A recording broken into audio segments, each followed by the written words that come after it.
God is good all the time God is good. Guys, once again, my name is Wilfred D. Puspus, and we are here in Mitsubishi Union Paco Otis. Guys, itong nasa harapan natin, si Montero GLS Automatic. Pero guys, bago ko i-quick review si Montero GLS Automatic, babanggitin ko rin sa inyo yung promo ni Montero Sport GLX Manual. Kasi guys, si Montero Sport GLX Manual, yung may pinakamagandang promo ngayon. Guys, no cash out, ang SRP pala ni Montero GLX Manual, 1,568,000. Tapos meron kami promo na no cash out. Tapos meron kang previous guys na 60,000 worth of previous guys. Guys, dito sa loob ikakabit yun guys.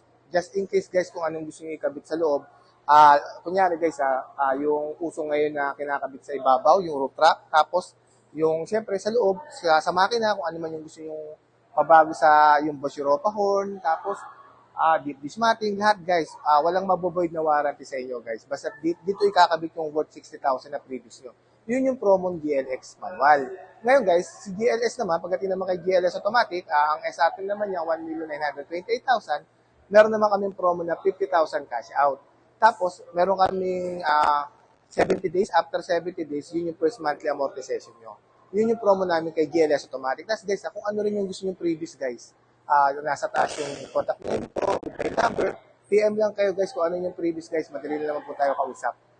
Mapag-uusapan naman natin yung kung ano yung kailangan nyo, ibibigay ko basta't kaya po. Hanggat kaya ko po ibibigay ko. Ngayon guys, ikutan natin si Montero GLS Automatic, tapos babanggitin ko rin yung difference nila ng Montero GLX Manual. Ngayon guys, simulan natin sa kanyang front grille design. Actually guys, same naman sila ng laminated windshield, same lang din sila ng aerodynamic seal design. Ngayon guys, babanggitin yung front. Yung pinagkaiba nila guys, ito kasi si Montero GLS Automatic, meron siyang illuminating light. Ayan guys, oh. Yan, illuminating light. Si GLX Manual, wala yan. Tapos pagdating naman sa kanyang projector headlight niya guys, naka-LED na. Kulay puti yan. Si GLX kasi kulay dilaw.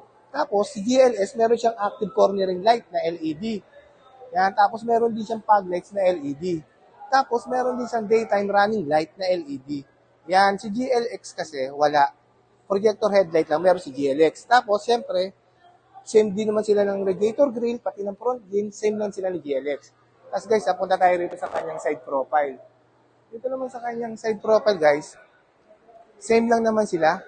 Si GLS at si GLX yan. Same lang sila ng sukat ng gulong na 265 by 60 R18. Yan, alloy wheel, same lang sila. Tapos, pagdating naman dito sa kanyang gilid guys, si GLS kasi equipped na ng keyless operating system. Within 70 centimeters guys, kahit nasa bag mo yung susi, pipindutin mo lang to, makakapasok ka sa loob. Si GLX kasi, keyless entry lang siya. Yun guys, yun yung difference nila.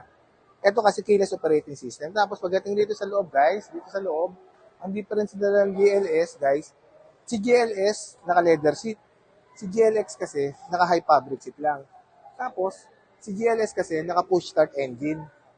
Push start engine. Si GLX kasi twist key lang, yung disuse guys. Tapos pagdating guys, same naman sila guys ng airbag, same din sila ng transmission guys. Si GLX guys, manual, 6-speed manual transmission. Si GLS kasi automatic, 8-speed automatic transmission.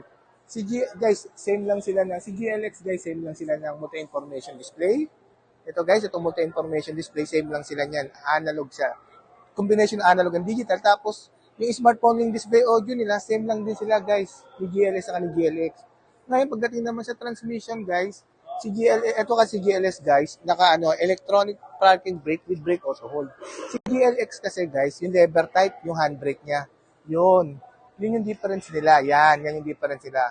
Si GLS nakaganyan, si GLX manual. Tapos guys, same lang sila ng pagdating dito sa second row guys. Dito guys, same lang sila dito. Yan, pagdating dito guys same lang sila ng dimension, ng length, ng width, ng height, lahat yan guys. Pati itong 60-40 split type and folded and cam. Same lang sila guys, pati si GLS. Yan. Ito yung second row ni GLS. Tapos guys, ito. Si GLX pala guys, wala nito. Ito 150 watts. Yan, si GLS lang meron yan. Tapos guys, fuel tank capacity. Same lang din naman sila, 68 liters. Yan. Tapos pagdating sa likod guys, si GLS kasi naka-LED yung taillight. Combination lang din ng bulb type. Si GLX guys, LED with combination of bulb type. Yon, pares din sila. Tapos guys, isa pa guys dito pala sa harap guys, nakalimutan ko. Ang difference pala, meron pang isang pinakamahalaga. Si GLS kasi guys, meron siyang multi-around camera, 360. Yan. Si GLX kasi guys, walang ganyan. Walang multi-around camera. Yan. Pati rito, sa side view mirror guys, meron yan. Pati sa likod. Yan. Ito sa ilalim. Yan. Si GLX guys, wala kasing ganyan. Yan guys banggitin ko lang uli yung promo guys Guys, pag nag-avail kayo sa akin ng Montero GLX manual guys based on 20% guys, wala kayong kakash out. Tapos meron kayong worth 60,000 na freebies. Kung anong gusto niyo pakabit dito sa unit nyo, lahat ikakabit dito nang hindi mabuboy ng warranty kasi dito sa loob mismo ikakabit yung freebies na gusto niyo ipakabit. Yun yung promo ni GLX. Ngayon guys pagdating naman ng promo kay GLS Automatic, meron kang cash out na 50,000. Tapos pagdating naman sa previous guys, kung anong gusto mong previous guys, may option din ako guys. Kung gusto nyo guys sa down payment guys, tutulungan ko kayo just in case na medyo tight lang yung budget nyo. Basta guys nandyan yung contact name ko, yung contact number ko, PM lang kayo guys, just feel free to inquire. Yun guys once again, my name is Winfred D. Puspos, ang lagi nagsasabing anumang hirap ang pagdaanan natin dito sa mundo, mananatili mabuti ang Diyos. Maraming salamat po. God bless everyone. God bless po.